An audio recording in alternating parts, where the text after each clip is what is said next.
Почитувани гледачи, го следите дебатниот магазин Клик Плюс на телевизија 21.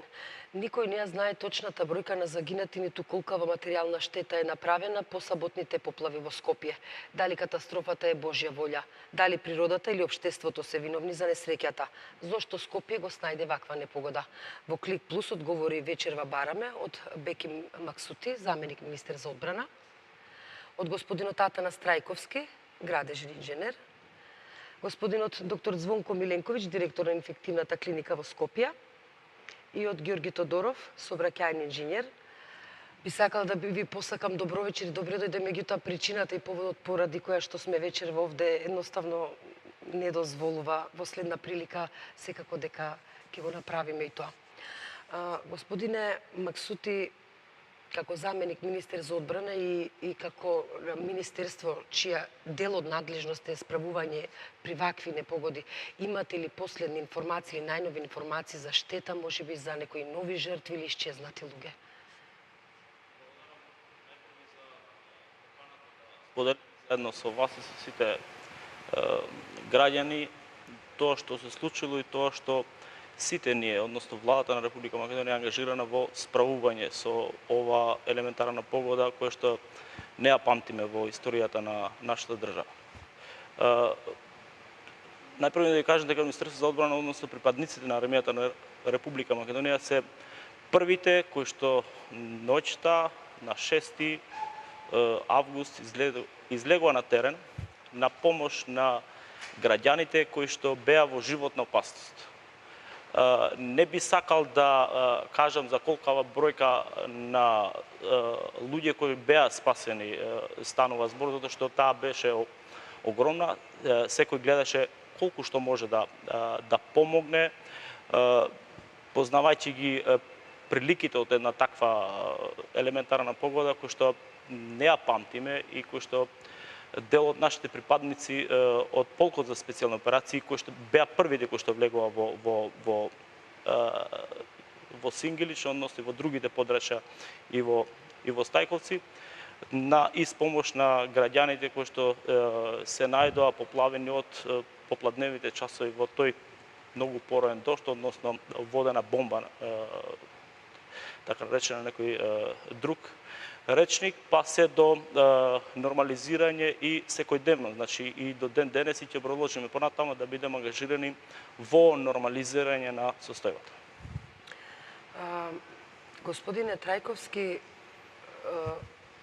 се уште е рано да зборуваме за штетите, ниту надлежните се уште немаат јасна слика колку штета е направена, меѓутоа вие како градежен инженер веројатно деновиве сте ги разгледувале причините зошто се случи ова.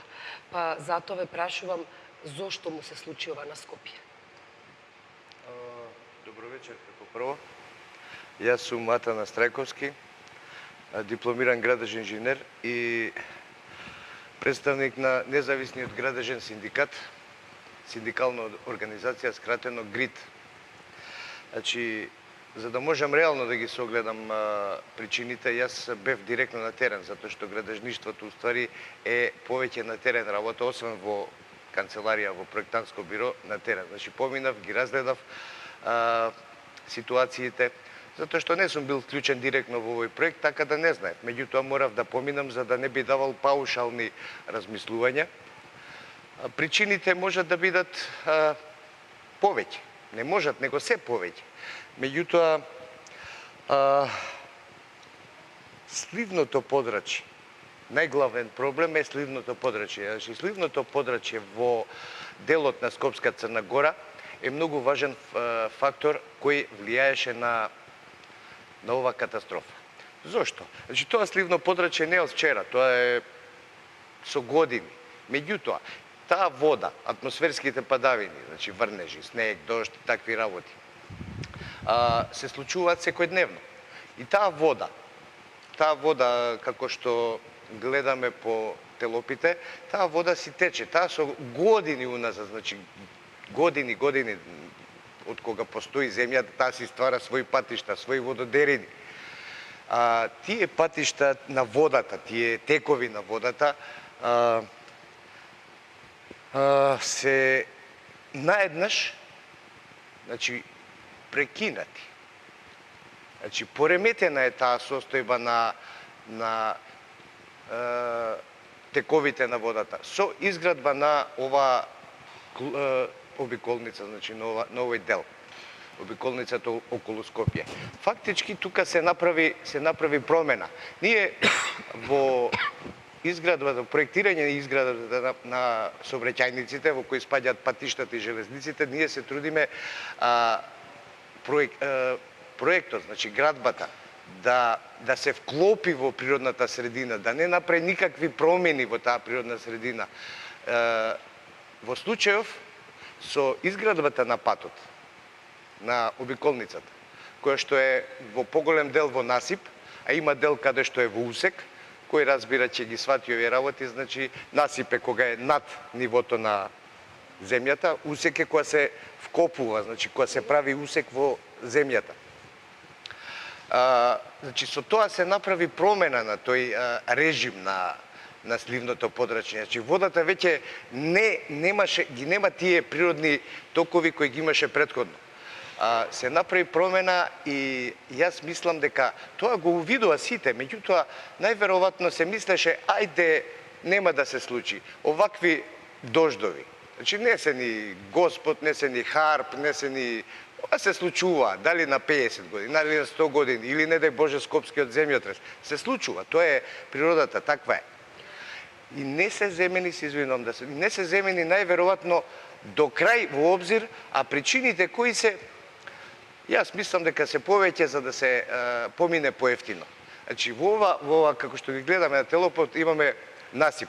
Тука се потребни доста пропусти кои треба таа вода која претходно поминувала тука, таа вода да ја пропуштат низ трупот на сообраќајницата, значи низ долниот строј, за непречено да помине. Меѓутоа јас како што видов, таа продрела низ тампонот, низ долниот строј и го деформирала, го испрала. И така да имаме деформација и на асфалтот, на горниот строј. Ке позборуваме подетално и за обиколниците, и за каналите. Доктор Миленковиќ, вас ке ве оставам за крајот до овој круг од причина што ќе погледнеме прво една снимка. Затоа, господине Тодоров, продолжуваме со вас како сообраќајни инженер. Може ли да ни кажете зошто му се случува на Скопје? Кога велам Скопје, мислам и на градот Скопје, кој што, речиси, на секој малку појак или попороен дожд нема булевар или надвозник, подвозник кој што не е поплавен. Зошто му се случува на Скопје? Па видите се, невремето кое што не зафати, наречеме, може да се гледа и од една призма дека порано во бивша Југославија постоја градобини ракетни системи кои што беа поставени на неколку места низ републикава кои го штитеа и населените места, ги штитеа и полињата со посеви.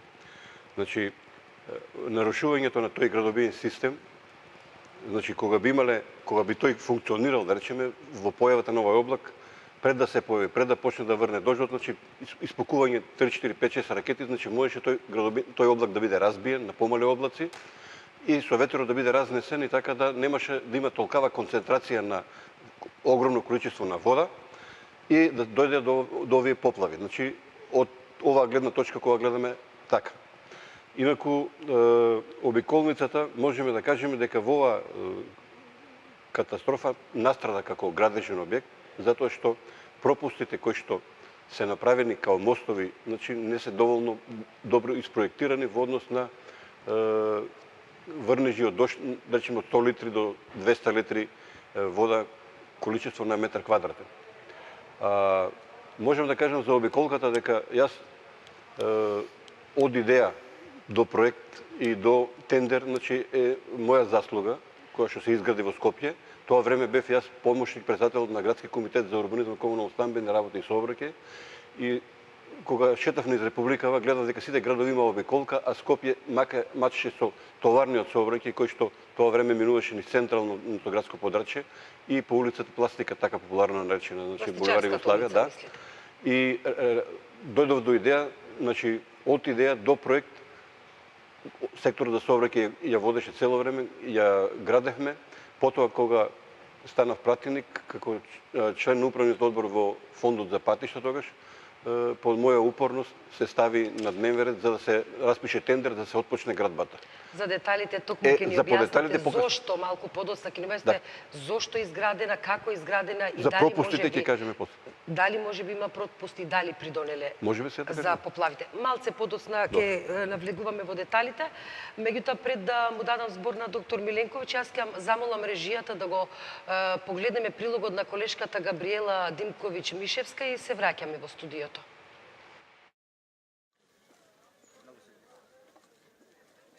Тимови од Центарот за јавно здравје заедно со припадници на армијата започнаа со дезинфекција на исчистените куќи во селото Стајковци. Како што регистрираше нашата камера, акцијата се координира меѓуармијски, а тимовите имаат мапа со одбележени куќи. Домовите на семејствата што се зафатени целосно се дезинфицираат и однатре и однадвор, а оние помалку зафатените само дворовите, односно онаму каде што има локал и ѓубре. Жителите на Стајковци велат дека акцијата им влева зрак надеж, дека расчистувањето на теренот се приближува кон крајот. Добро, нас у куќата не ни е добро. Сега има лошо многу, кеќерката е уште полошо. Како е тебе? Многу лошо. Баба има болна. Доле едниот спрат све е вода, извадиле све. Во меѓувреме министерот за труд и социјална политика Диме Спасов изјави дека 1/4 од куќите се веќе дезинфицирани. Тој од Стајковци порача дека согласно препораката на владата сите деца до 13 години, бремени жени и стари неподвижни лица времено да се преселат кај роднини и пријатели надвор од оваа населено место со цел да може полесно да се исчисти теренот. Целата оператива, целата механизација, сите работници кои што се дојдени процесот на дезинфекција непречено да продолжи, бидејќи многу е полесно и поедноставно кога координирано ќе се настапи во соработка со припадниците на војската, на полицијата и сите луѓе кои што се тука присутни, и волонтери, и сезонски комунални работници. Во пунктот во Стајковци на жителите на располагање им се лекарски екипи како и 2 тима на итната медицинска помош. Според кажувањата на лекарите, помош најмногу бараат хронично болни лица. Регистрирани се неколку случаи со исекотини и граѓани со полесни симптоми на цревни заболувања. Надлежните велат дека од вкупно 468 куќи зафатени од поплавата се околу 80%. Тоа беше прилогот на колешката Габриела Димковиќ-Мишевска. Професор доктор Миленковиќ, при вакви непогоди или катастрофи неминовна е опасноста од заразни болести или од прилогот видовме дека хронично болните луѓе имаат проблем со снабдување на лекови. Може ли 6 дена после поплавите да ни кажете каква е ситуацијата и кои се опасности ги демнат граѓаните таму? Благодарам на поканата денеска да бидам во овој состав овдека присутен. Еве, заслушаме овдека и некои информации кои што мене не ми биле познати, но за жал можам да констатирам дека на здравствениот сектор обично луѓето се сеќаваат тогаш кога ќе се појави некоја појава, односно тогаш кога ќе се појави некоја пример ваква една елементарна непогода која предизвикува одредени последици. Обично се заборава да се повика здравствениот сектор, да се праша што он прави пред појава на вакво нешто и дали ние као систем сме подготвени за вакви појави.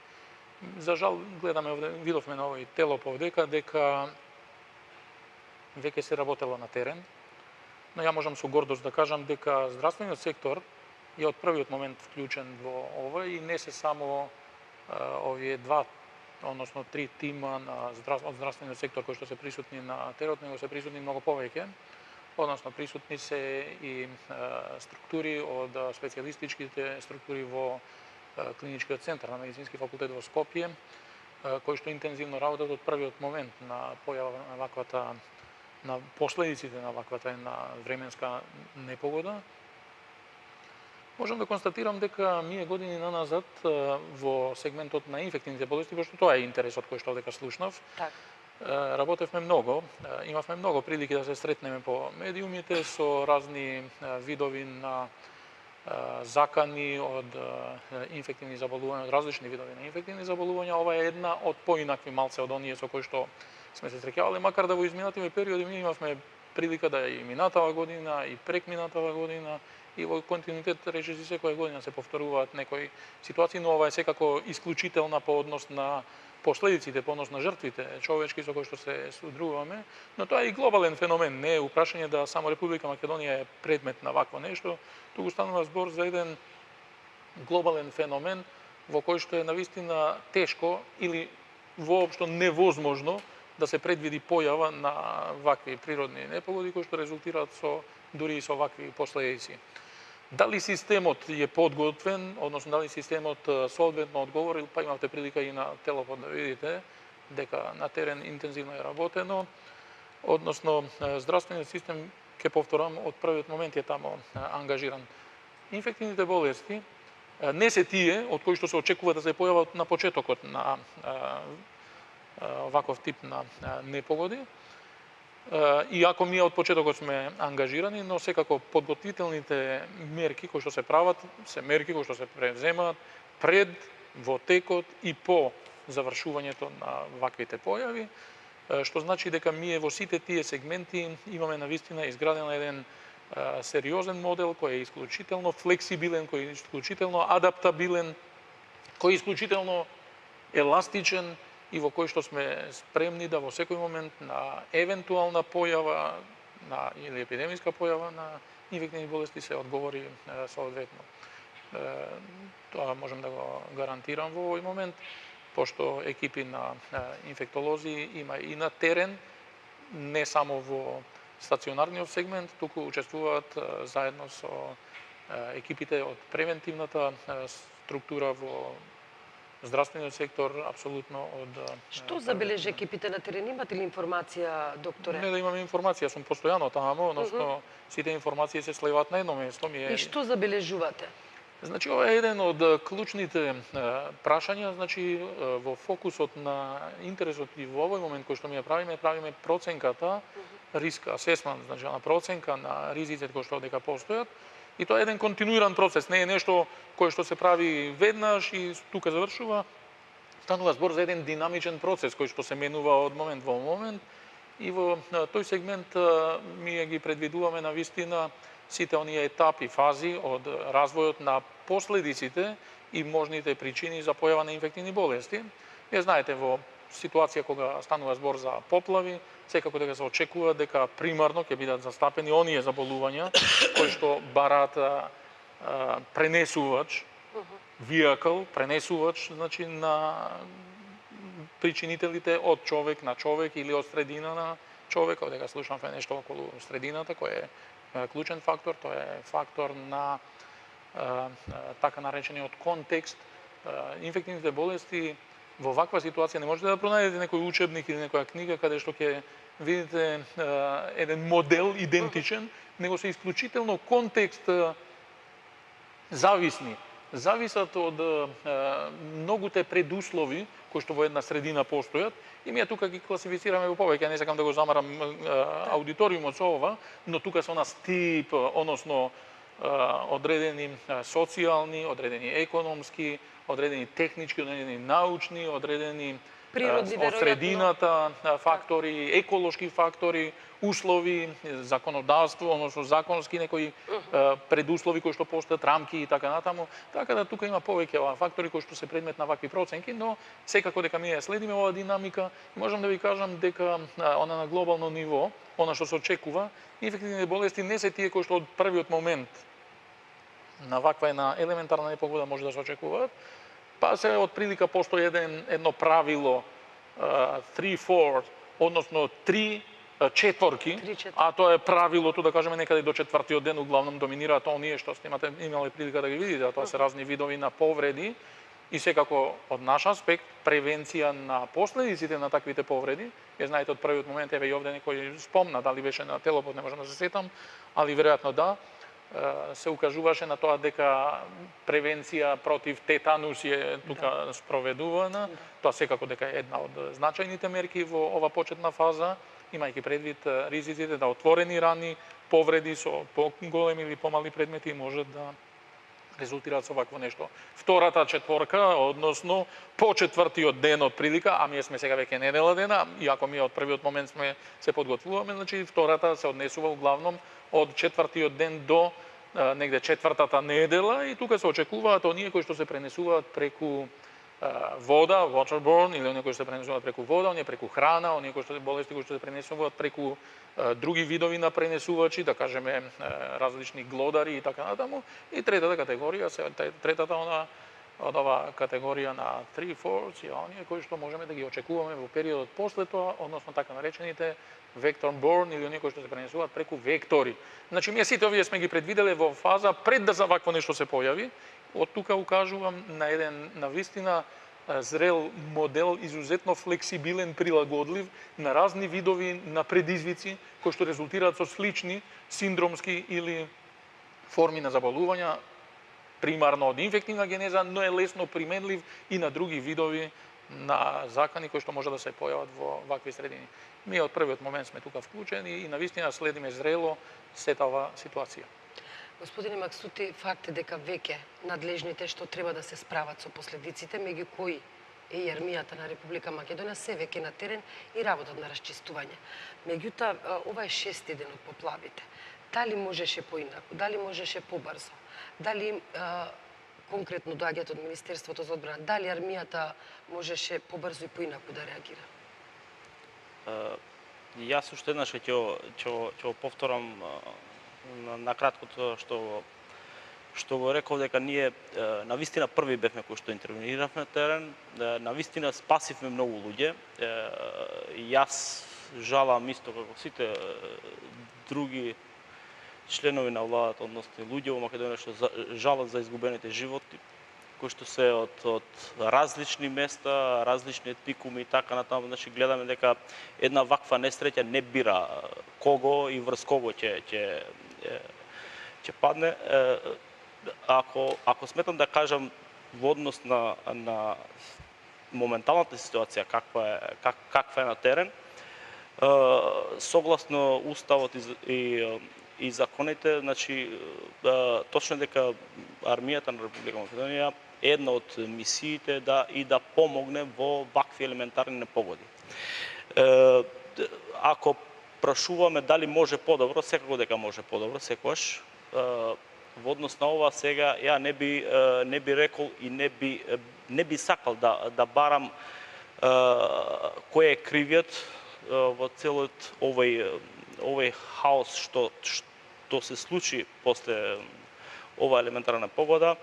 Меѓутоа, ние како Министерство, односно армијата на Република Македонија, гледаме да го направиме најдоброто од нас. Верувајте, уште првата ноќ имаше 200 припадници кои што беа ангажирани, а да не забораваме дека стануваше збор за викенд и стануваше збор за временски период од летото кога се и одмори и така натаму. Наредниот ден веќе уште 400 луѓе кои што целата област беше поделена на два дела. На едниот дел МВР пребаруваше и луѓе кои што беа затекнати од поплавите, а во другиот дел армијата на Република Македонија. Согласно сите заклучоци на влада, кои што како кризен штаб кој што членуваме и ние, уште од неделта, значи на 7 сабајле во 10 часот, бевме собрани сите во Центарот за управување со кризи, каде беа дадени насоки конкретни кон сите институции кои што нормално и кон армијата, односно Министерство за одбрана и другите министерства, конкретни чекори за тоа што треба да се превземе. Сега, ако гледаме дека дали би можело некаков поинаков и подобар модел во однос на тоа, јас сепак ќе велам дека две институции кои што се најнадлежни за вакви елементарни погоди, за вакви ситуации се Центарот за управување со кризи и Дирекцијата за заштита и спасување. Меѓутоа, пак на некој начин и граѓаните и системот е склон кон униформата, односно кон луѓе во кои што имаат најголема доверба во вакви ситуации. Тоа сакам да кажам, господине Максути, најмногу веруваат пред се на армијата, а потоа и на полицијата. И точно, ние значи пред некое време, согласно побарувањето од Европската унија и од НАТО, значи од Министерството за одбрана беше одвоен тој дел од во однос на цивилната заштита, кој што би требало и за вакви ситуации да бидеме по-конкретни. На терен слушаме и барање од граѓаните дека дајте војскава нека превземе све во своји раце во однос на организацијата, затоа што се знае иерархиски кој е прв, кој му е надлежен, како се делат задачите, како се извршуваат задачите, како се бара одговорност.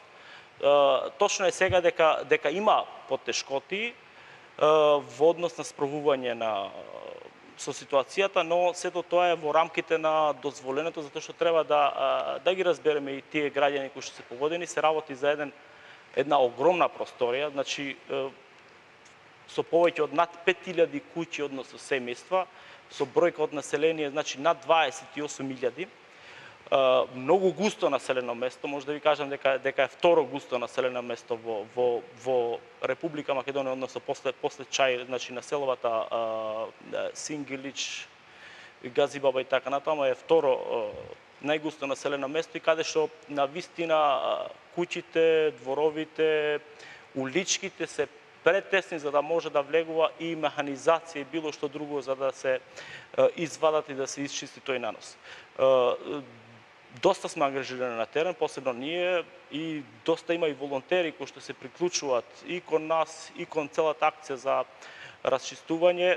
Јас сум длабоко уверен дека ќе излеземе на крај со сета ова организација, а од после може да видиме што понатаму за да разгледаме модели кои што на некој начин би ни служи за превентива. Јас не би сакал да прejudicирам, пак ќе велам, не сум метеоролог, но искуствено по случајност сум од место од кој што лани бевме погодено. Зборуваме за Шипковица, Тетовско. Зборуваме за Шипковица, регионот на Тетовско, кој и ова година беше исто така. Значи пред да започнат врнежите во Скопско, ние имавме врнежи горе, ја бев веќе на лице место и со механизација да расчистиме и да допринесеме да не ни се случи, да не ни се повтори пак најлошото, а во меѓувреме требаше да интервенираме со војници веќе во Скопско. На некој начин значи не може да направиме споредба во однос на тоа што се случи таму лани и покрај тоа што изгубивме 6 животи лани таму и во Скопје во однос на бројот на жртвите кој што е 22 моментално. Официјалниот број. Се трага уште по 16-месечното девојче. Се надевам дека забрзо ќе го најдеме и во таа акција се вклучени посебно припадниците на армијата и припадниците на Министерството за внатрешни работи. Сега јас само би сакал да додавам и во однос на ова дека една таква катастрофа тешко е дека може да се предвиди. Јас пак ќе велам, не сум метеоролог, меѓутоа ако земеме во предвид дека првите 15 минути имало над 45 литри за метар куб нанос, значи врнежи. Значи нема канал, нема било што друго кој што би на некој начин би го задржало тоа, односно би го пуштило, односно би го насочило тој нанос на вода на некој место. Дали имаме канали што можат толку вода да соберат, дали имаме надвозници, подвозници, дали обиколницата беше градена за да биде подготвена за вакви работи, ќе поразговараме само по кусата пауза за реклами. Почитувани гледачи, останете со нас, се враќаме веднаш по рекламите.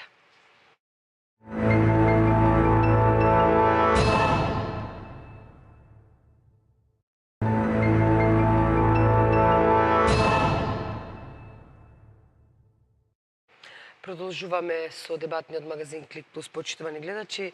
Господине Трајковски, заменик министерот Максути рече дека при вакви непогоди нема таков канал што може да ја собере сета таа вода.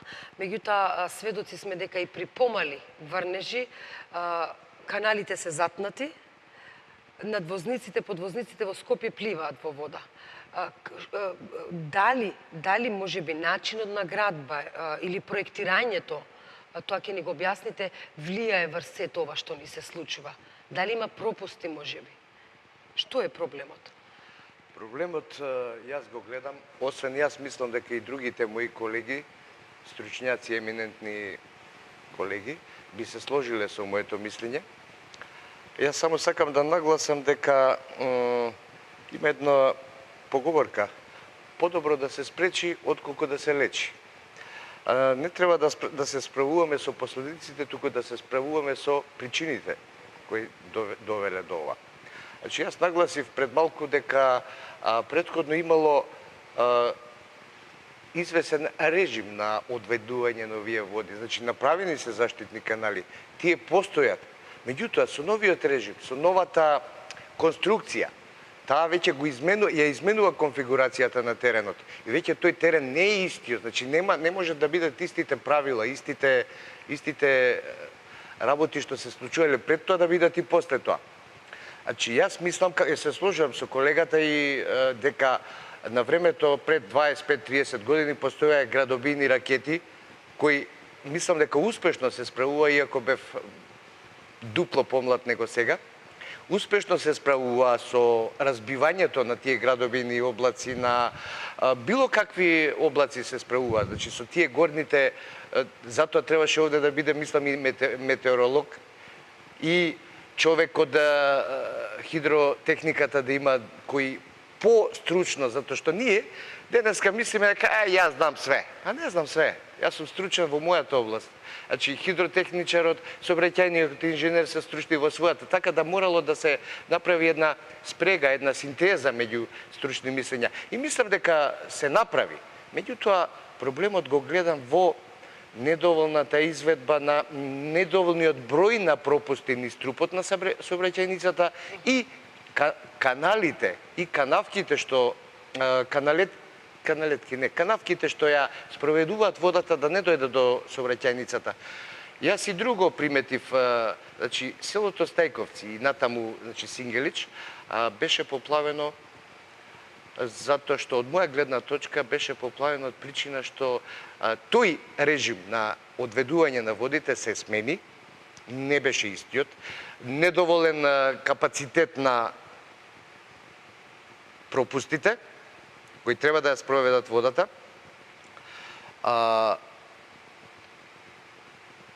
Еден кубик вода, знаете ли колку тежи? 1 тон. Значи водата има јака сила. Водата е непредвидлива и јака сила. Таа оди кај што ќе најде место. Кога споменавте веќе за силина, официјално според информациите што ги добивме, вечерта наврна 93 литри вода на метар кубен. Так. Може ли пластично да ни објасните каква е таа тежина? Може ли да ни споредите со нешто што би можеле да го разбереме? На метар квадратен. Да?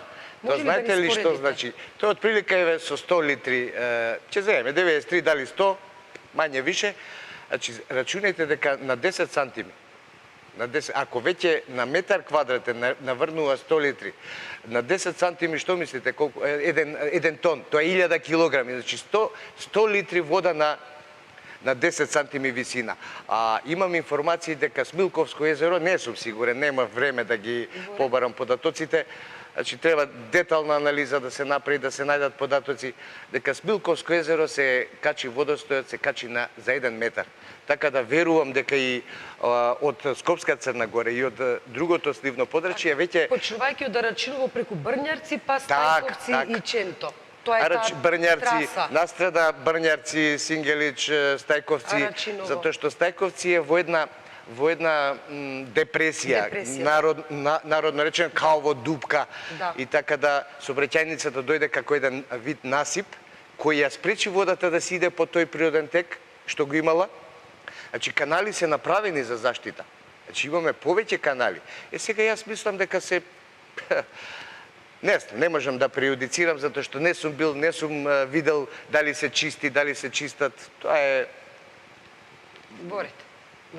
Така да, не се доволно, да се доискажам, не се доволно, значи, тие пропусти кои не се водело сметка. Зошто? Причината е следна. Значи, имаме инвеститор. Имаме ревидент на проектот, имаме изведувач, имаме и надзори. Значи, за да се помине поевтино, кај мене едно прашање многу често се појавува последниве години, се гледа поевтино да се помине. Затоа што, ајде, може тоа нема да биде, може ќе биде после 100 години, ние ќе бидеме умрени, па нека му ја мислат тие. Меѓутоа, ние сме себични, мислиме само за денеска, не мислиме за идните генерации. И тоа мене многу ми е проблематично и многу ме боли. Затоа што, ајде, поевтино да поминеме, затоа што ние сме сиромашна земја. И башка инвеститорот бара, и сега ревидентите, за да останат во тој дел, они мора да му се додворуваат, а ревидент, колку што знам, на тој дел беше катедрата од Градежниот факултет, мислам, не сум сигурен, 90%, и така да они знаат, мислам, стручњаци се, нема шанса да не се стручњаци. Меѓутоа, не се доведе до крај проблематиката со одводнување на водите и доведување на стариот режим. Значи, стариот режим не важи, нов режим. Имаме нова конфигурација на терен, нов објект. Така, борете. Господине Тодоров, вие напоменавте дека бевте дел, како сообраќајен инженер бевте дел од идеја до реализација на Скопската обиколница, која што крена многу прашина во јавноста од тоа како е градена, зошто е градена, дали имало или немало пропусти и дали тоа е причина за сето ова што се случува во Скопје деновиве. Каде ја сгрешивте работата? Видите, не ја сгрешивме ние работата. Обиколката околу градот Скопје беше неопходно да се изгради ради растретување на сообраќајот во централното градско подрачје, како од транзитниот сообраќај кој идеше од исток према запад и од тешките товарни возила. Обиколката има повеќе пропусти од аспект на сообраќај и од аспект на хидроодводнување. Значи, обиколката кога се вклопи во теренот, не би требало да го наруши оној тек на одводнување на водите, бидејќи таму кај што имало канали, кај што имало долчиња, рекички, така да кажеме, значи таму треба да има соодветни пропусти, односно мостови каде што водата може да биде пропуштена, него обиколката кога се изгради имаше една златна шанса Скопје од северниот дел, од Скопска Црна Гора, водите што би дошли, речеме, при вакви елементарни непогоди, да бидат собрани во атмосферска канализација. Значи голем пропуст е што во трупот на автопатот, бидејќи обиколката е изградена во тип на автопат, не е вградена атмосферска канализација со огромен капацитет, кој што има пресметки, да речеме, одредена критична површина, нели, вакви облаци на која површина може да зафатат и кои што може да бидат врнежи паднати од 100 до 200 литри на метар квадратен, значи. Добро, господине Тодоров, не го предвидовте вие тоа кога го проектиравте тоа дека мора да има атмосферска канализација? Видите, се сеќавам дека од Градежниот факултет предлага, значи, да се изведи во трупот на обиколката атмосферска канализација која што во вакви критични моменти ќе може да ги прифати сите врнежи и ќе ги канализира преку канализацијата во реката Вардар. Зошто не го направивте кога се градеше? Не го направија, се слагам со колегата што рече дека ние идеме се на тоа поевтино да поминеме, најсиромашна држава и најсиромашно дупло плаќа. Значи, овие последици што настанаа од поплавите се многу поголеми во однос на оно што требаше да се изгради кога се правеше трупот на патот, значи да се ставеше тие, дали ќе биде округли канали или правоаголни канали, знаеме, значи има разни форми, али мислам дека тоа промашување може и сега да се коригира, доколку неле има расположение, има финансиски средства да се најдат, да допрва може да се стави таа атмосферска канализација што ја... Да, значи може во зелениот појас од меѓу двата коловоза може да се Добро. Вради таа атмосферска канализација, не од сега таа ќе кошта многу поскапо, отколку што би чинела. Него ли тогаш кога се вадеше хумусниот дел од земјата, па пред да се стави оној носничкиот дел на патот, кога можеше да се стават тие канализацијни одводи. Него има и други причини. Тоа е за обиколката. Обиколката, значи, можеше да биде да го спаси градот од вакви поплави. Тоа што се направени пропусти се направени. Него имаме главни улици кои што се Антон Попов, Радован Ковачевиќ улице, кои што се градени како насипи. Значи, самиот носнички слој на патот или трупот на патот е правен како насип, кој што го дига коловодот, го дига сообраќајот на повисоко ниво од метар и пол во однос на површината на дворовите на куќите кои што изградени. Што значи тоа? Тоа значи дека фекалната канализација и атмосферската канализација во однос на патот може да биде 2 метар, 3 метра, или во однос на дворовите таа доаѓа од 1,25 до 1,80 негде 2 метра, што е мала површина, бидејќи самите подроми во куќите идеат до 1,5 метра. Значи, би требало најмалку 3 метра во однос на дворот да бидат поставени тие фекални канализации и атмосферски. Мислите во Длабочина, така како добро ве во разбирам. Длабочина. Тоа би се постигнало кога би овие главни улици били изведени како укопани, значи трупот на патот да биде укопан во површината, во земјата и површината на коловозот да биде во исто ниво со дворовите, барем или да биде пониско за едно 20-30 сантими.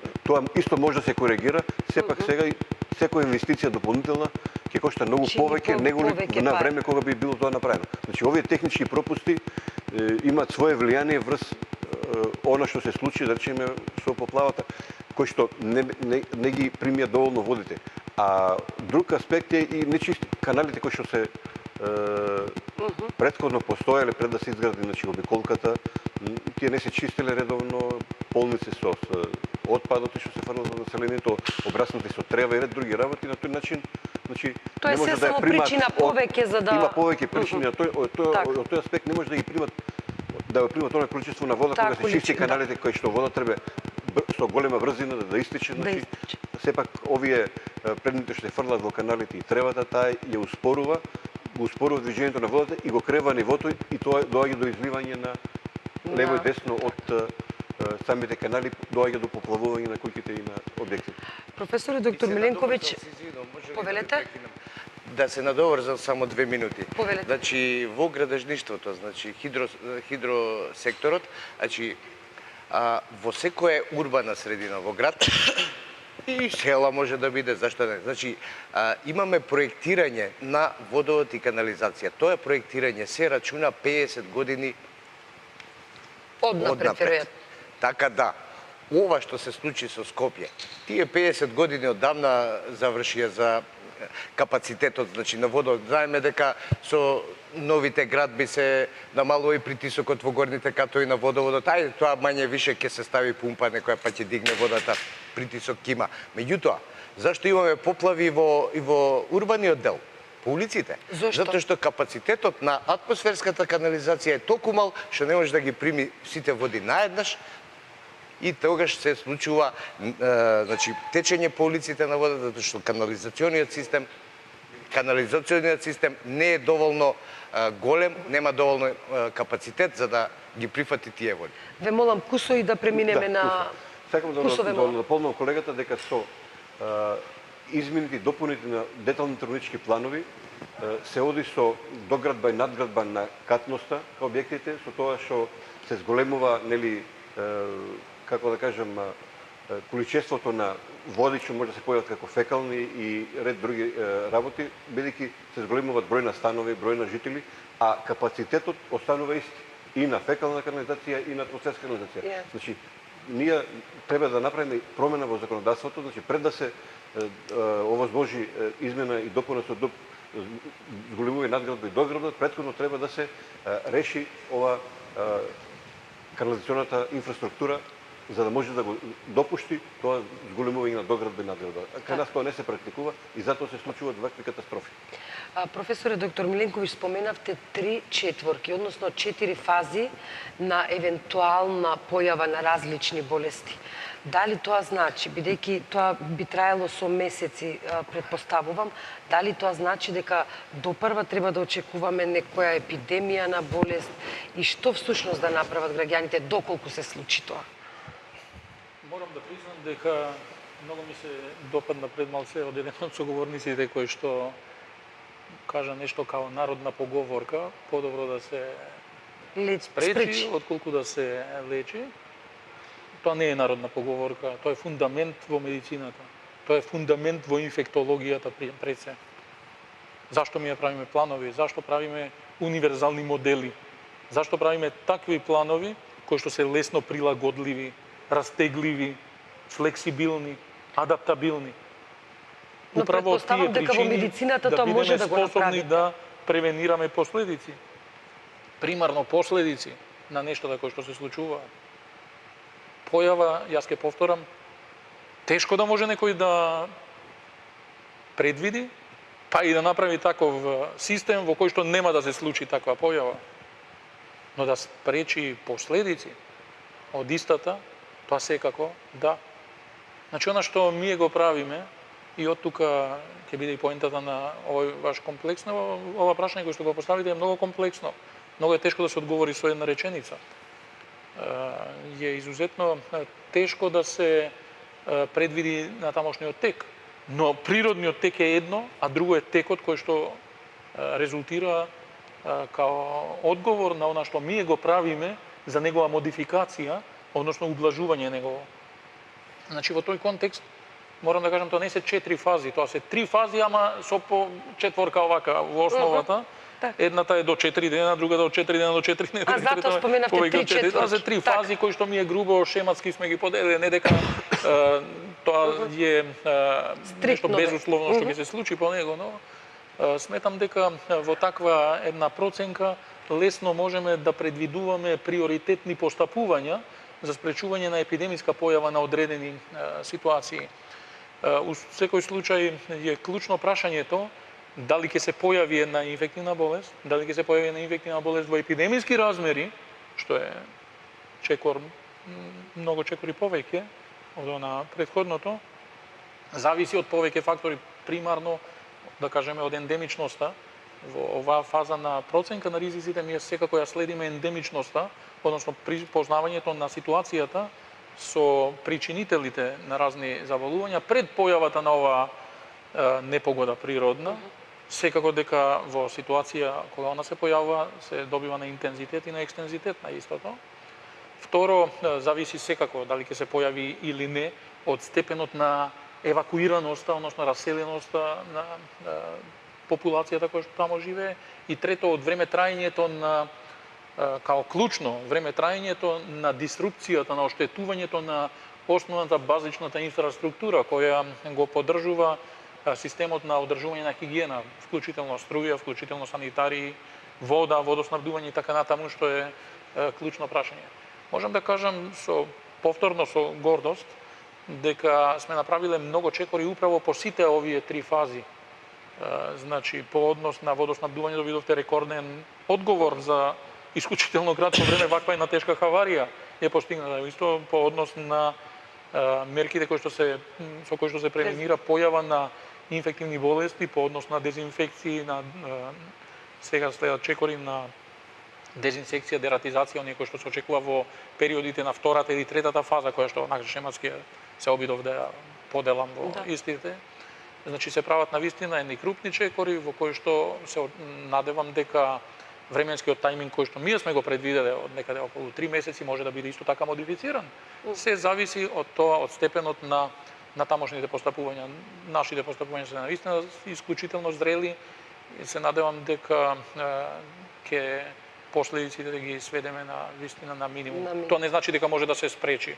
Не дека и сега нема појава на болести кои што се појавуваат повеќе во услови на вакви елементарни непогоди од типот поплави, но можам да кажам дека не секогаш они се директно поврзани со неа. Така да во тој контекст секако дека чекорите кои што ги преземаме ќе бидат во насока на спречување на појавата и особено спречување на епидемиската појава на заболувањето. Господине Максути, и да го завршиме овој Клик плюс вечерва. Господинот Трајковски, господинот Тодоров спомена градобини, облаци како еден од начините на справување во минатото со вакви непогоди. Сите доволно сме возрастни тука и ги паметиме тие така наречените СВОС или сите во одбрана и заштита. Носител на таквите вежби беше армијата. Дали може од позиција на заменик министер за одбрана да ни кажете може ли да очекуваме и кога поинаков начин на заштита или превенција или спречување на се тоа што ни се случи на 6 август? Значи секако дека би можело и подобро во однос на све што спомнавме вечера. Јас само ќе нагласам уште еднашка дека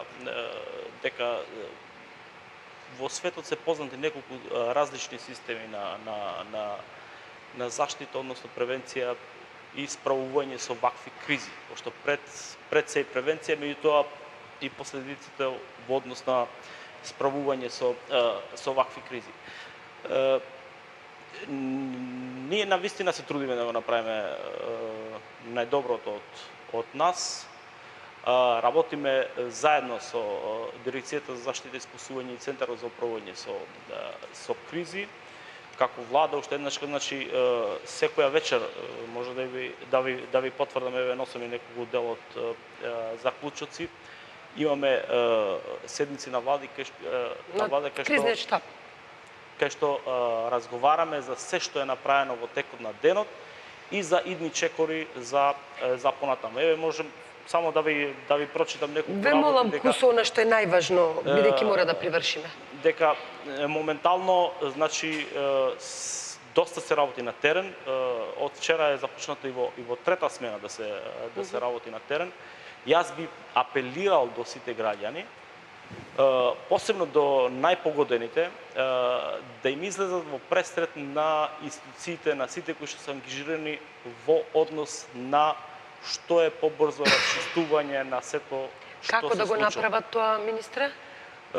И Граѓаните како и вам ви помогнали себе си?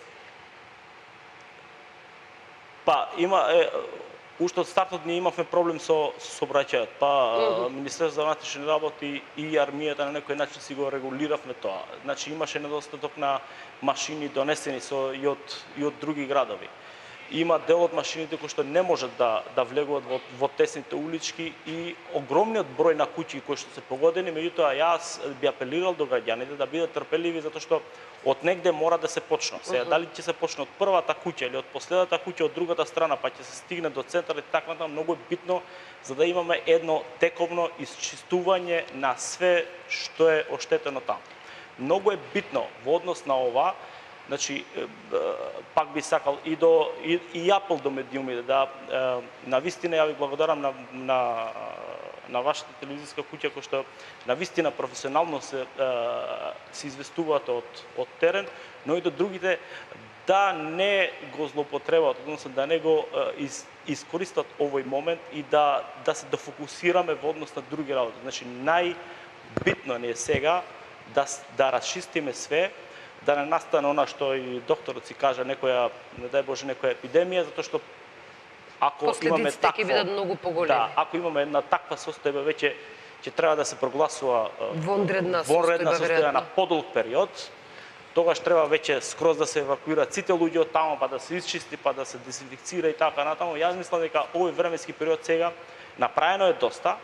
Ја верувам дека овие наредни денови покрај најавите за веројатно некој уште едно невреме како што предвидува. Да, дождови ќе ни служи време да чистиме све и да побарам да сите други институции да се вклучат проактивно и граѓаните и цивилниот сектор и сите во однос на расчистување на ова. Благодарам. Ви благодарам на сите што бевте дел од ова издание на Клик Плюс. Се надевам дека во следна прилика ќе биде некоја поубава причина да бидеме пак заедно.